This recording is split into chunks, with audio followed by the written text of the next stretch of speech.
ఇది ఒక దేవాలయం లాంటిది సార్. ఈ దేవాలయాన్ని ఏ విధంగా నడిపించాలనేటువంటిది దాంట్లో ఉండేటువంటి స్పీకరు డిప్యూటీ స్పీకర్ పైన ఆధారపడి ఉంటుంది ఈ దేవాలయం.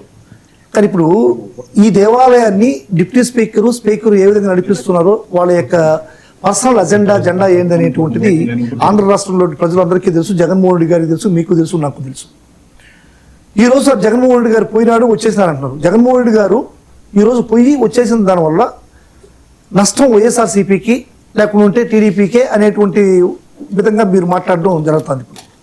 ఇప్పుడు జగన్మోహన్ రెడ్డి గారు పోయినాడు సార్, పోయి ఈ 11 నియోజకవర్గాల గురించి మాట్లాడతారు. ఓకే, ఎందుకంటే అక్కడ జగన్మోహన్ రెడ్డి గారు ఒక ఎమ్మెల్యే మాత్రమే.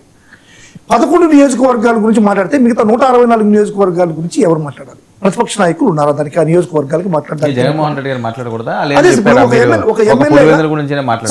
ఒక ఎమ్మెల్యేగా ప్రయారిటీ ఉంటుంది సార్. సభా సమయాన్ని నిర్ణయించేటప్పుడు ప్రయారిటీ ఏ విధంగా ఉంటుందంటే, ఫస్ట్ ఒక ముఖ్యమంత్రికి, ఎందుకంటే సభా అధ్యక్షుడు కాబట్టి ఆయన ముఖ్యమంత్రికి ఎక్కువ టైం ఇస్తారు, ఆ తర్వాత మంత్రులకు ఇస్తారు, ఆ తర్వాత ప్రతిపక్ష నాయకుడికి ఇస్తారు, ఆ తర్వాత మంత్రులకు ఇస్తారు, ఆ తర్వాత ఎమ్మెల్యేకి ఇస్తారు. ఇప్పుడు ఒక ఎమ్మెల్యే నిలబడి మాట్లాడుతుంటే ఎంతసేపు ఇస్తారు సార్? టైము 3 నిమిషాలు ఇస్తారు. 3 నిమిషాల కన్నా ఎక్కువ ఒక ఎమ్మెల్యేకి ఎక్కడైనా ఇస్తారా మీరు? సరే, ఈ రోజు జగన్మోహన్ రెడ్డి గారు 11 మంది ఎమ్మెల్యేలతో వెళ్ళారు, మొత్తం 11 మంది ఎమ్మెల్యేలతో వెళ్ళారు. వీళ్ళకి అందరికీ కూడా ఎంత టైం కేటాయించారనేటువంటిది రికార్డు ఉంటుంది. ఆ రికార్డు మీరు చూపండి, ఎంతసేపు టైం నిర్ణయించారనేటువంటిది.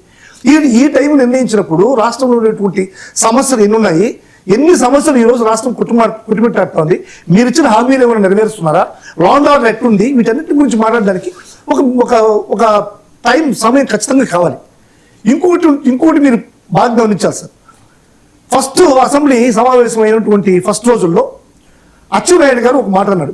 మీరు చాలా వాటిలో చూసుంటారు. అచ్చెన్నాయుడు గారు, RRR గారు, రఘురామకృష్ణరాజు గారు దీనిపైన స్పీకర్ సీట్ పైన కూర్చోంటే కింద మంత్రి గారు లేచి, సార్ స్పీకర్ గారు మీరు ఆ స్థానంలో కూర్చోవాలి, నేను ఇక్కడే కూర్చోవాలి, జగన్మోహన్ రెడ్డి గారు రావాలి, జగన్మోహన్ రెడ్డి వచ్చిన తర్వాత నాకు ఒక గంట సేపు టైం కావాలి, జగన్మోహన్ రెడ్డి గారిని కడిగేయాలి. అంటే జగన్మోహన్ రెడ్డి గారు ఏమన్నా అసెంబ్లీకి వచ్చేటప్పుడు స్నానం చేయకుండా వస్తాడు? రాడు కదా, స్నానం చేసేది కదా వస్తాడు. మరి ఈయన్ని కడిగేటువంటిది ఏం కడగాలి జగన్మోహన్ రెడ్డి గారిని?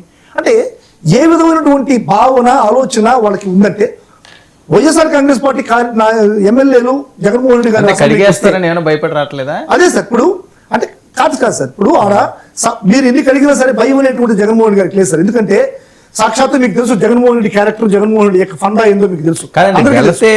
ప్రజా సమస్యల మీద సభలో మాట్లాడితే ఒక విధంగా ఉంటుంది, బయట మాట్లాడితే ఒక విధంగా ఉంటుంది. 3 నిమిషాలు అవనియండి, 30 నిమిషాలు అవనియండి సార్. సభలో రాష్ట్రంలో ఉండేటువంటి సమస్యలు పోకూడదు సార్.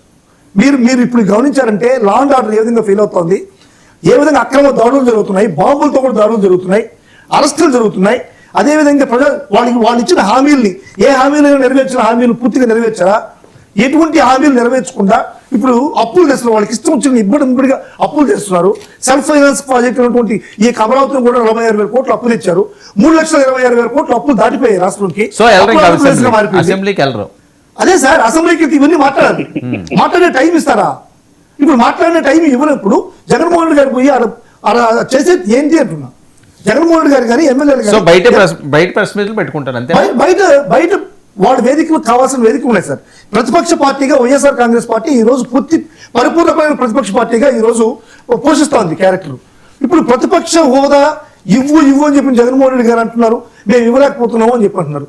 ఎక్కడ కానీ 10% ఉంటేనే ప్రతిపక్ష హోదా అవుతుంది. ఎక్కడ కాన్స్టిట్యూషన్ లో ఒక చాలా సార్లు మీరు వెళ్ళరు, అదే సార్, హోదా ఇవ్వకపోతే వెళ్ళరు, అంతేనా సార్? సమయం పోయి ఏం చేస్తారు సార్? సమయం ఇస్తామంటున్నారు కదా, హోదా సార్. సమయం ఇస్తే ఖచ్చితంగా పోతారు సార్. హోదా ఇస్తామని చెప్తున్నారు కదా. సమయం ఇచ్చేటప్పుడు పూర్తిగా ఫస్ట్ రోజు అలర్ట్ చేస్తారు కదా సార్. ఇప్పుడు ఖచ్చితంగా అలర్ట్ చేయాలి కదా, ఏ ఎమ్మెల్యేకి ఎంత ఇవ్వాలనేది అలర్ట్ చేయాలి కదా. అలాట్మెంట్ లో ఏమైనా సమయం అలర్ట్లు చేస్తున్నారా? లేదు కదా. ఊరికే వాళ్ళు కూర్చోబెట్టి ఏదో మాట్లాడి పంపించాలనేటువంటి దురుద్దేశంతో ఈ రోజు సభకు. అంబటి రాంబాబు గారి పరిస్థితి మళ్ళీ పీటీ వారెంట్ పడుతున్నారు సార్. అంబటి రాంబాబు పోయిన జన్మలో కూడా ఒక కేసు ఉంది సార్. అంబటి రాంబాబు గారికి పోయిన జన్మలో అప్పుడు ఏం చేసేవారు? మాజీ మంత్రి. అవును సార్, అప్పుడు కూడా మాజీ మంత్రి అయినా పోయిన జన్మలో ఒక కేసు ఉంది. ఆ కేసును కూడా ఒకవేళ ఇప్పుడు మన వెంకటేశ్వరరావు గారు పెట్టి కేసుగా మళ్ళా బెయిల్ ఇస్తే, అంబటి రాంబాబు గారు పోయిన సంవత్సరం పోయిన జన్మలో ఒక కేసు పెట్టినారు సార్ ఆయన మీద, చంద్రబాబు నాయుడు గారు. ఆ కేసును మళ్ళీ తవ్వి మళ్ళీ పెట్టి మళ్ళీ తెచ్చి పీటీ వారెంట్ ఇస్తారు సార్ గ్యారంటీగా. సార్ ఈ రోజు నేను చెప్తున్నాను సార్, మనం ఏదో చెప్తున్నారు సార్, మన వాళ్ళు ప్యానల్లో చెప్తున్నారు అంబటి రాంబాబు గారు అసలు నాయకుడే కాదు, అసలుకి కాపు నాయకుడే కాదు అని చెప్పాను. నేను స్ట్రైట్ గా ప్రశ్నిస్తున్నాను సార్ వెళ్ళి. కనీసం మన కాపు నాయకుల్లో కాపునికి ఒక ఆరాధ ధైర్యంగా ఉండేటువంటి వాళ్ళు ఎవరు? వంగవీటి రంగా గారు.